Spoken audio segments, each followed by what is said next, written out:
रामकृष्ण हरी मंडळी, मी धनश्री काळे माझ्या अर्थपूर्ण या चॅनलवर तुमचं खूप खूप स्वागत करते. आणि मंडळी, खूप खूप माफी असावी. जवळपास मी 1 ते 1.5 महिन्याने माझा हे व्हिडिओ आणत आहे. सो याच्या पुढे नक्कीच प्रयत्न करेल की आठवड्याला निदान 4 ते 5 तरी व्हिडिओ नक्की येतील. ओके, आणि जेणेकरून मी जो काही माझ्याकडे जे काही माहिती आहे ती तुम्हाला खूप चांगल्या पद्धतीने मी ती पास ऑन करू शकेल. दिवाळी तर तुम्हाला नक्कीच छान गेली असेल आणि सुखाची, समृद्धीची, आनंदाची, भरभराटीची ती गेलीच असेल आणि त्याचबरोबर येणार हे नवीन वर्ष देखील तुम्हाला भरपूर आनंदाचं, सुख समृद्धीचं, समाधानाचं जावो, ऐश्वर्याने भरलेलं जावो, ही माझी परमेश्वराच्या चरणी प्रार्थना. ओके, तर आज आपण ज्या कंपनीचा अभ्यास करणार आहोत त्या कंपनीकडे माझं लक्ष गेलं. याचं मुख्य कारण आहे, याच्यामध्ये एक एस इन्व्हेस्टर आहे किंवा FII इन्व्हेस्टर आहे, ते याच्यामध्ये इन्व्हेस्टेड आहेत.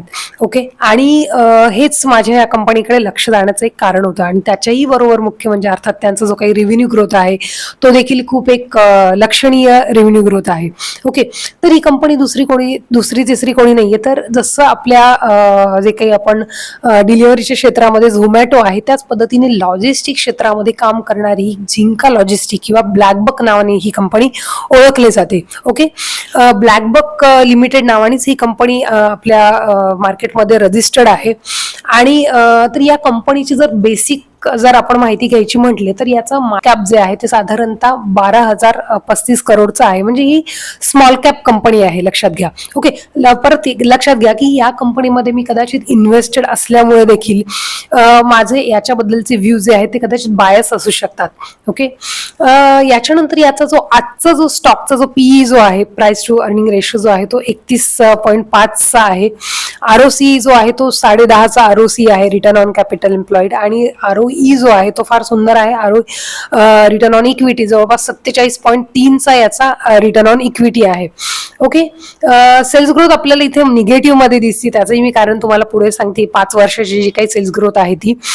याच्यानंतर इंटरेस्ट कव्हरेज फार छान आहे, कारण ही सॉफ्टवेअर सॉर्ट ऑफ एक कंपनी आहे, त्याच्यामुळे त्यांचं खूप मोठं ऍसेट असं काही नसतं. त्यामुळे 74.5चं यांचा आज इंटरेस्ट कव्हरेज आहे. याच्यानंतर जे काही महत्वाचे पॅरामीटर म्हणजे याचा जो प्रमोटर होल्डिंग जे आहे ते थोडंसं जरा एक निगेटिव्ह पॉईंट आहे. तो फक्त याच्यामध्ये साधारणतः 27.2चं याचं प्रमोटर होल्डिंग आहे. ओके, आणि पेग रेशो मात्र याचा जो आहे तो 0.66 रेशो आहे, जो खूपच चांगला पेग रेशो आहे असं पण म्हणू शकतो. ओके, तर अशा पद्धतीने ही कंपनीची ही जी आहे ती बेसिक माहिती आपण इथे घेतली. आता याच्या पुढे जर म्हणायचं म्हटलं तर ही कंपनी जी आहे ती 2015 मध्ये एस्टॅब्लिश झालेली आहे. जसं मी म्हटलं की लॉजिस्टिक क्षेत्रातली ही झोमॅटो आहे. म्हणजे यांचं स्वतः हे काही ट्रान्सपोर्ट करत नाहीये डायरेक्टली. यांचं काम काय आहे की याला ज्या काही लॉजिस्टिक क्षेत्राला ज्या काही सपोर्टिंग सर्व्हिसेस ज्या आहेत त्या पुरवणं. ओके, जसं एक ट्रक जो आहे तो म्हणजे एखादा मालक असेल, त्याचे समजा महाराष्ट्रातला एखादा व्यक्ती असेल तर त्यांचे समजा 10 ट्रक आहेत, तर त्यांना समजा दिल्लीला काही ट्रक पाठवायचे, गुजरातला काही पाठवायचे, काही बांगलादेशमध्ये पाठवायचे, तर अशा काही पश्चिम बंगालमध्ये पाठवायचे. तर अशा परिस्थितीमध्ये त्यांना जी काही सर्व्हिसेस लागणार आहेत, जसं की त्यांना त्यांचे जे काही ड्रायव्हर्स आहेत तर त्या ड्रायव्हरसाठी जो काही पेट्रोलचा जो काही ती जी शिपमेंट नेताना त्यांना सगळ्यात पहिल्यांदाचा जो काही टोलिंगचा खर्च आहे, त्याच्यानंतर पुढे जाऊन आपण जर म्हटलं तर फ्युएल्स जे आहेत ते लागणार आहेत. त्याच्यानंतर हे जे काही ड्रायव्हर जे आहेत ते बरोबर पद्धतीने ट्रक चालवत आहेत का, तर GPS सिस्टीम आहे. तर अशा पद्धतीच्या सर्व्हिसेस ज्या आहेत त्या सर्व्हिस प्रोव्हाइड करण्याचं काम ही कंपनी करते. ओके, आता ही कंपनीची जसं मी मगाशी म्हटलं की नवीन कंपनी आहे कम्पॅरेटिव्हली. 2015 मध्येच ही कंपनी नुकतीच एस्टॅब्लिश झालेली आहे. म्हणजे नुकतीच कंपनीला आपण असं म्हणूया की साधारणतः 10 वर्ष पूर्ण झालेले आहेत. आणि त्यातही मागच्याच वर्षी या कंपनीने मार्केटमध्ये ही लिस्ट झालेली आहे. सो असं जर म्हटलं तर एक साधारणतः जर इतिहास म्हटलं, हिस्ट्री म्हटली तर कमी आहे. याच्यानंतर पुढे याचे प्रमोटर्स जर आपण पाहिले याचे, तर याचे मुख्य 3 प्रमोटर्स जर आपण पाहिले तर ते आहेत राजेश यबाजी. ओके, राजेश यबाजी हे जे आहेत ते याचे प्रमोटर आहेत, ज्यांनी खरगपूरमधून ओके जे को प्रमोटर आहेत, चेअरमन, मॅनेजिंग डायरेक्टर आणि सीईओ आहेत, को फाउंडरही आहेत हे. ओके, आणि हे जे आहेत ते यांचं जर बॅकग्राऊंड आपण पाहिलं तर खरगपूर IIT मधून ते पास आउट आहेत, बीटेक झालेले आहेत ते. याच्यानंतर यांचे जे चाणक्य हृदय आहे, हे जे आपल्याला दिसत एक्झिक्युटिव्ह डायरेक्टर आणि सीओ, हे देखील याचे को फाउंडर आहेत. आणि रामसुब्रमण्यम बी हे देखील याचे, हे तिघ जण याचे को फाउंडर आहेत. ओके, यांचं जर आपण प्रमोटर होल्डिंग मध्ये जर पाहिलं तर तिघांचे म्हणजे राजेश शिवाजी यांच्या नावावर साधारणतः 12% जवळपास होल्डिंग्ज आहे. आणि चाणक्य हृदय आणि सुब्रमण्यम यांच्या जवळ यांच्या साधारणतः 8% होल्डिंग याच्यामध्ये, स्टेक होल्डिंग याच्यामध्ये आहे. ओके, तर अशा पद्धतीने ह्या तीन, आणि अगेन राजेश शिवाजी आणि चाणक्य हृदय हे साधारणतः हे दोघंही साधारणतः IIT खरगपूरमध्ये हे भेटलेले दोघं जण IITians दिसतात आणि त्यांनी तो बिझनेस सुरू केलेला आहे असं हे लक्षात येतं याच्यामधून. ओके, तर या पद्धतीने या तिघांनी मिळून हा बिझनेस उभा केलेला आहे. ओके, आणि या बिझनेसचं जर आपण जर काही डिटेल्स मध्ये जायचं म्हटलं, यांचं जर रिव्हेन्यू मॉडेल जर पाहायचं म्हटलं तर लक्षात घे, पहिल्यांदा म्हणजे जवळपास मागचे 7 ते 8 वर्ष ही कंपनी जी आहे ती म्हणजे नवीन जे स्टार्टअपच्या भाषेत जर म्हटलं तर कॅश बर्न करत होती बरीचशी. ओके, आणि साधारणतः मागच्या सव्वा वर्षापासूनच यांचे हे प्रॉफिटेबल झालेले आहेत. तर यांचं बिझनेस मॉडेल काय आहे तर यांच्या वेबसाईटवर हे पूर्णतः अगदी चांगल्या पद्धतीने एक्सप्लेन केलेलं आहे. तर पहा की सगळ्यात पहिल्यांदा तर फास्टॅग सर्व्हिसेस. तर फास्टॅग काय करतात, यांच्या जो काही यांचा प्लॅटफॉर्म आहे ब्लॅकबक फास्टॅग, तर याच्या प्लॅटफॉर्मवरून साधारणतः 200 रुपयाची एक प्लॅटफॉर्म फी भरून जो काही ट्रक ओनर आहे तो याच्यावर रजिस्टर्ड करू शकतात. आणि मग त्याच्यामधूनच हे जे काही आहे फास्टॅगचं रिचार्ज आहे, त्याच्यानंतर जो काही नवीन म्हणजे इनिशियल फास्टॅग परचेस करणं, त्याच्यानंतर त्याचा रेग्युलर रिचार्ज करणं, तर या सगळ्या गोष्टी ज्या आहेत ते याच्यामधनं हे सोल्युशन देतात. तुम्ही म्हणाल की डायरेक्ट एखादा ट्रक ओनर जो आहे तो याच्यामधून का फास्टॅग या प्लॅटफॉर्म वरून का फास्टॅग रिचार्ज करेल, ते डायरेक्ट प्लॅटफॉर्म वरनं जीपे किंवा या प्लॅटफॉर्म वरनं देखील रिचार्ज करू शकतात. बरोबर, साधे प्रश्न आहे. पण पहा की जर एखाद्या नॉर्मली कसं असतं की जे काही हे ट्रक ऑपरेटर्स असतात किंवा ट्रक ओनर्स असतात त्यांच्याकडे 1-2 नव्हे तर साधारणतः 10, 15, 8-10 किंवा 5-6 जरी ट्रक असतील तर अशा प्रत्येक ट्रकचं हे इंडिव्हिज्युअली रिचार्ज करण्यापेक्षा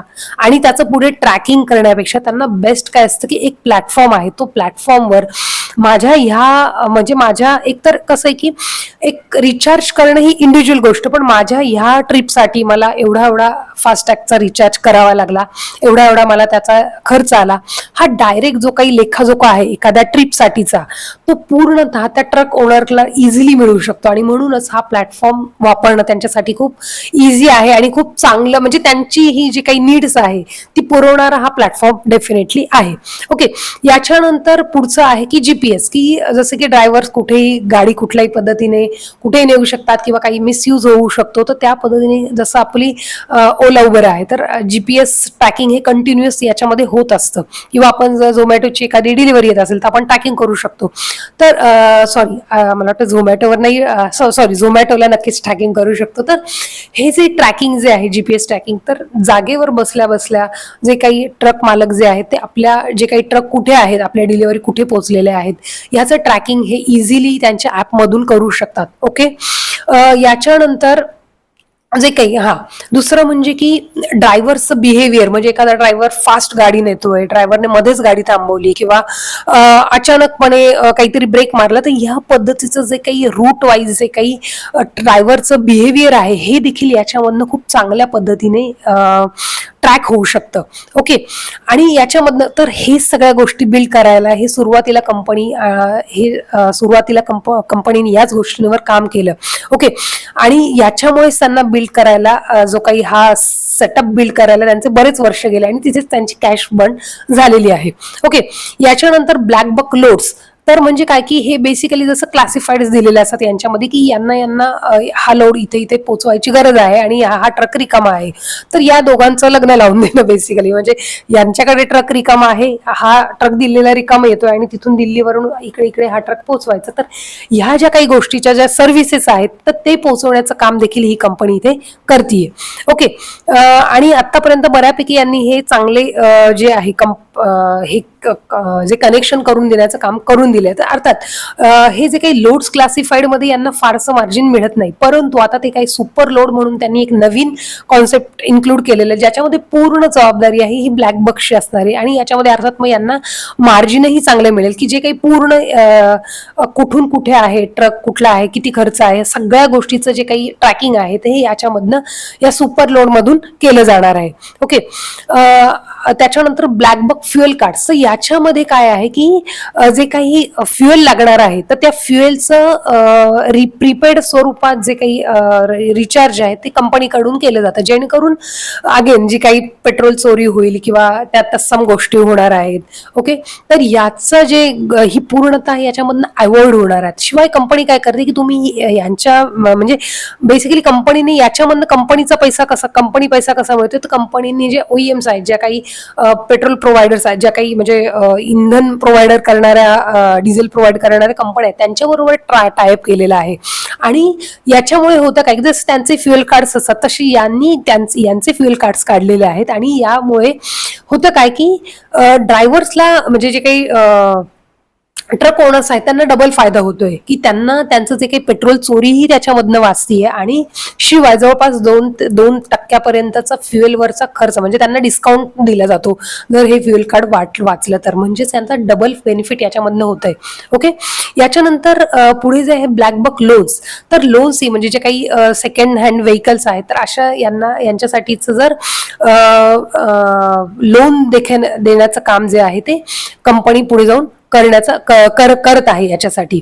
ओके. कमर्शियल व्हेकल्सचं जे लोन आहे. ओके. याचबरोबर याच्यामध्ये अजून एक गोष्ट आहे ती म्हणजे की ह्या जीपीएस ट्रॅकिंग मध्ये म्हणजे अपार्ट फ्रॉम जीपीएस ट्रॅकिंगचं जे काही इन्स्ट्रुमेंट आहे, दुसरं ज्याच्यामध्ये एक फ्युएलचं जे लेवल आहे ते देखील इथे ट्रॅक केली जाते. तर अशा पद्धतीने ज्या काही ह्या लॉजिस्टिक रिलेटेड पूर्ण सर्व्हिसेस ज्या आहेत ते देण्याचं काम ही ब्लॅक बक ही जी कंपनी आहे ती करतीये. ओके. आणि जी ऑलरेडी जी गरज आहे ती फुलफिल करण्याचं काम जे आहे ही कंपनी करतीये. ओके. सो याचाच जो रिझल्ट जो आहे तो त्यांच्या क्वार्टरली रिझल्ट मध्ये आपल्याला आता दिसू लागलेला आहे. कंपनी जसं मी म्हटलं की नुकतीच मागच्याच वर्षी यांचा IPO लिस्ट झालेला आहे. आणि जर आता यांचं जर आपण क्वार्टरली रिझल्ट जर पाहिले तर जसं मी मगाशी म्हटलं तुम्हाला, तर बऱ्यापैकी यांनी या सुरुवातीला जे आहे ते पैसे कॅश जी आहे ती बर्न केलेली आहे. आणि साधारणतः मागच्या आपण म्हणूया की जून 2025 पासून मार्च 2025 पासून साधारणतः ही कंपनी जी आहे ती प्रॉफिटेबल झालेली आहे पूर्णतः, असं आपण याच्यामध्ये म्हणू शकतो. ओके. तर याच्यामध्ये मार्च 2025 पासून म्हणजे यांचं जर एकतर सेल्स रेव्हेन्यू जर पाहिलं तर जवळपास YOY सेल्स ग्रोथ जी आहे ती 29%, 54%, 52% अशा पद्धतीची आहे. आता तसं म्हटलं तर हा जो सप्टेंबर 2025 म्हणजे Q2 जो होता तो साधारणतः जसं आपल्याला माहिती आहे की आपल्या भारतामध्ये भरपूर पाऊस इथे असतो, रस्ते वगैरे फार भयंकर असतात आणि तसं म्हणजे जे काही पूर वगैरे येतात, तर अशाही परिस्थितीमध्ये कंपनीने खूप चांगल्या पद्धतीचा बिझनेस जे आहे, म्हणजे आपल्याला तर माहिती आहे की मान्सून यावेळेस किती लांबला, तरीही कंपनीने चांगल्या पद्धतीने म्हणजे 52% सेल्स ग्रोथ इथे घडून आणलेली आहे. सो हे खूप रिमार्केबल गोष्ट आहे. ओके. आणि याच्यामध्ये शिवाय यांनी जे काही ऑपरेटिंग प्रॉफिट मार्जिन जे आहे जवळपास 25% ऑपरेटिंग प्रॉफिट मार्जिन याच्यामधनं काढलेलं आहे या Q2 FY26 मध्ये. ओके. आणि जसं आपण इथे पाहिलं म्हणजे 149चा त्यांचा टोटल 149 CRचा जो काही टोटल सेल्स यांनी या क्वार्टरमध्ये केलेली आहे, जी जवळपास 52% ग्रोथ आहे मागच्या क्वार्टरच्या कम्पॅरेटिव्हली म्हटली तर. आणि साधारणतः 25% ऑपरेटिंग EBITDA मार्जिन याच्यामध्ये आहे. आणि जे काही आहे नेट प्रॉफिट जर जवळपास आपण पाहिलं तर 31 करोडचं नेट प्रॉफिट कंपनी यावेळेस घेऊन आलेली आहे. ओके. सो हे जर पाहिलं तर खूप चांगल्या पद्धतीची ग्रोथ कंपनी इथे करत आहे असं आपण याच्यामध्ये म्हणू शकतो. बरोबर. सुरुवातीच्या काळामध्ये जे आहे ते जवळपास आपण जर इथे पाहिलं तर कॅश बर्नच कंपनी करत होती, परंतु जसं की ह्याच फायनान्शियल इयर पासून साधारणतः कंपनी आता प्रॉफिटेबल व्हायला सुरुवात झालेली आहे, जी खूप चांगली साईन इथे आपण पाहू शकतो. ओके, याच्यानंतर यांचं जर बॅलन्स शीट आहे तेही आपण स्ट्रॉंग होत चाललेलं आपण दिसतंय आपल्याला. जसं की पाहिलं तर साधारणतः कंपनीचा जो काही रिझर्व्ह आहे तो वाढत चाललेला आहे. ओके, आणि कंपनीचं जे काही बॉरोइंग्ज आहेत ते याच्यामध्ये कमी होत चाललेले आपल्याला स्पष्टपणे दिसत आहेत. यानंतर जे काही फिक्स्ड ॲसेट जे आहेत ते देखील इथे वाढत चाललेले आहेत. इन्व्हेस्टमेंट जी आहे ती कंपनी वाढवत चाललेली आहे. साधारणतः अदर ॲसेट्समध्ये आपण जर पाहिलं तर जवळपास कॅश इक्विव्हॅलंट जी आहे ती चांगल्या पद्धतीची कॅश जी आहेत सध्या कंपनीकडे आहे. ओके, याच्यानंतर कॅश फ्लो देखील यांचा कंपनी नुकतीच कॅश फ्लोमध्ये पॉझिटिव्ह झालेली आहे आणि कॅश कन्व्हर्जन सायकल देखील त्यांची ही चांगली सायकल आहे की म्हणजे एकदा गुंतवणूक केल्यानंतर जो काही पैसे त्याच्यामधून रिटर्न मिळण्याचा जो काही कालावधी आहे तो कमी झालेला आहे. सो कॅश कन्व्हर्जन सायकल ही इम्प्रूव्ह झालेली आहे. याच्यानंतर सगळ्यात महत्त्वाचं ज्याच्यापासून आपण सुरुवात केली तर प्रमोटर होल्डिंग. तर अर्थात पहा की ते हा एक निगेटिव्ह पॉईंट ही आहे की प्रमोटर होल्डिंग जे आहे ते फक्त 27% साधारणतः प्रमोटर्सकडे आहे. ओके, आता याचा अर्थ म्हणजे की जे काही सुरुवातीच्या फेजमध्ये प्रमोटर्सला खूप सारी इक्विटी त्यांची डायल्यूट करावी लागली असा याचा सरळ सरळ अर्थ आपल्याला दिसतोय. परंतु याच्यामध्ये पॉझिटिव्ह पार्ट आपण जर पाहिला तर कंपनी जो काही जी काही इक्विटी जी डायल्यूट कंपनीने म्हणजे विशेषतः 2025 नंतर मागच्या साधारणतः आपण जर डिसेंबर 2024 पासून आपल्याला दिसे मागच्या 1 वर्षापासूनच तर जी काही इक्विटी कंपनीने जी डायल्यूट केलेली आहे ती डायल्यूट केलेली इक्विटी ही पब्लिक कडून हळूहळू चांगल्या इन्व्हेस्टर्सकडे म्हणजे FII आणि DII कडे ती येत आहे.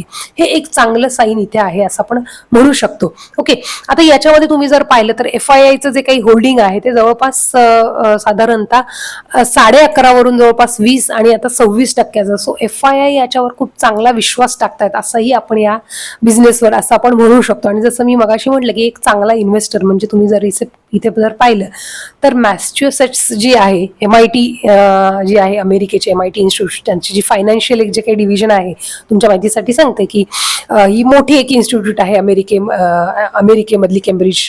तर त्यांच्या जे काही त्यांचं फायनान्शियल इन्व्हेस्टमेंट करणारं जे काही डिपार्टमेंट आहे ही भारतामध्ये देखील वेगवेगळ्या संस्थांमध्ये वेगवेगळ्या कंपन्यांमध्ये अभ्यास करून ही इन्व्हेस्टमेंट करत राहते. तर अशा सारख्या या MIT सारख्या इन्स्टिट्यूटने या कंपनीवर विश्वास टाकलेला आहे असं आपल्याला इथे दिसतंय. ओके, आणि याच्यामध्ये तुम्ही जर पाहिलं तर साधारणतः जवळपास 1.36% होल्डिंग यांनी या कंपनीमध्ये घेतलेलं आहे. ओके, याचबरोबर एक SBI टेक्नॉलॉजी अपॉर्च्युनिटी फंड तर या फंडने देखील या कंपनीवर विश्वास टाकलेला आहे इथे आपल्याला असं दिसतंय.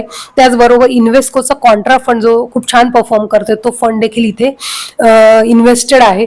आणि पब्लिक जसं मी म्हटलं की तुम्हाला पब्लिकचं जे होल्डिंग आहे तिथे कमी कमी झालेले दिसतंय. हे खूप चांगलं साईन दिसतंय. आता अर्थात मला इथे काही जी काही नावं दिसतात ही मला असं वाटतात की ही पब्लिक नसून ही एकतर FII किंवा DII मधली आहेत. परंतु माझ्याही लक्षात येत नाही की ही कंपनी म्हणजे ही जी नावं आहेत ती या पब्लिकच्या अंडर का रजिस्टर्ड झालेली आहेत. ओके, तर याचा जर तुम्हाला कोणाला अभ्यास करायला जमला तर नक्की तुम्ही मला कमेंट क्षेत्रामध्ये कमेंट फील्डमध्ये मला जर कळवलं तर मला फार याच्यामध्ये आनंद होईल की तुम्ही माझ्याबरोबर काहीतरी अभ्यास करत आहात. ओके, आणि जसं मी मगाशी म्हटलं की प्रमोटर्सकडे म्हणजे राजेश कुमार नायडू याबाजी जे आहेत त्यांच्याकडे जवळपास इथे 11.81चा हा त्यांच्याकडे होल्डिंग आहे. त्याच्यानंतर रामसुब्रमण्यम जे आहे त्यांच्याकडे साधारणतः 7.89चं होल्डिंग आहे. आणि दुसरं म्हणजे चाणक्य हृदय आणि नंतर रामसुब्रमण्यम तर या दोघांकडे 7.89 आणि 7.42 साधारणतः एवढं होल्डिंग आपल्याला याच्यामध्ये दिसतंय. तर अशा पद्धतीने हे प्रमोटर्स होल्डिंग इथे आपल्याला दिसत आहेत.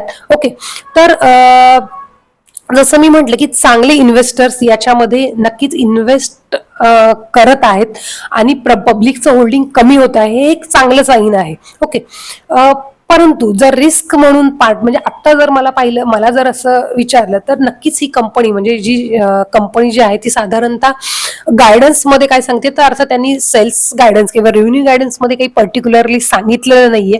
परंतु त्यांचं असं म्हणणं आहे की आम्ही म्हणजे लेटेस्ट त्यांचा जो काही कॉल झाला जो काही Q2 FY25 मध्ये तर त्यांनी पूर्ण डिटेल्स याच्यामध्ये नक्की रेव्हेन्यू गायडन्स काही दिलेलं नाहीये, पण त्यांचं असं म्हणणं आहे की मी मिड 20s पर्यंत आम्ही नक्कीच एबिटा मार्जिन वाढू मेंटेन करू शकू, जे आता साधारणतः त्यांचं सेम 25% मार्जिन आहे आणि याच्यामध्ये आम्ही वाढवत नेण्याचा प्रयत्न इथे करणार आहोत. सो हे एक चांगलं साईन इथे डेफिनेटली दिसतंय.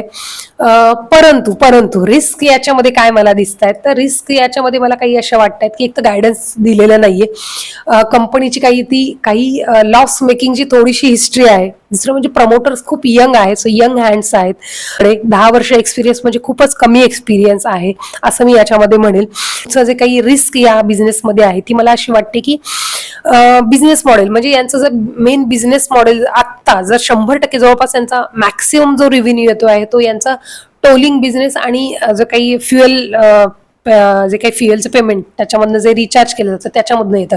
परंतु उद्या या टोलिंग बिझनेसमधनं किंवा ऑपरेशनल म्हणजे इथे काही रेग्युलेशनल रूल्स आले किंवा काही त्यांनी जे काही कंपन्या जे काही फायनान्स म्हणजे बँकांनी आहे तर त्यांनी काही याच्यावर निगोशिएशन केलं की आम्हाला थोडंसं मार्जिन आम्ही तुम्हाला कमी करू, तर या किंवा कंपन्यांनी ज्या OEMs आहेत HP, भारत पेट्रोलियम, तर त्यांनी काही निगोशिएशन्स केलं तर खूप मोठं मार्जिनचा फटका या कंपनीला त्या केसमध्ये बसू शकतो.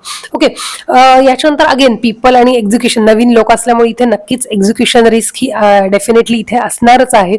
बाकी याच्यामध्ये कंप्लायन्स रिस्क म्हणजे जसं फायनान्सच्या काही गोष्टी याच्यामध्ये आता पुढे इन्क्लूड होत आहेत की त्यांचं जसं की अमेझॉनने त्यांच्या याच्यावरून पेमेंट करण्यासाठी त्यांचा अमेझॉन पे काढलेला आहे, तर त्याच पद्धतीने यांनी ब्लॅकबकचं पेमेंट काढलेलं आहे NBFCच्या स्वरूपात. तर इथे मग पुढे RBIचे रिस्ट्रिक्शन याच्यामध्ये लागू होतात, तर तिथे काही चूक झाली तर या केसमध्ये खूप मोठा एक फटका कंपनीला इथे बसू शकतो. तर अशा पद्धतीच्या काही डेफिनेटली एक्झिक्युशनल आणि रेग्युलेशन्सच्या रिस्क या कंपनीला आहेत असं मला वाटतं.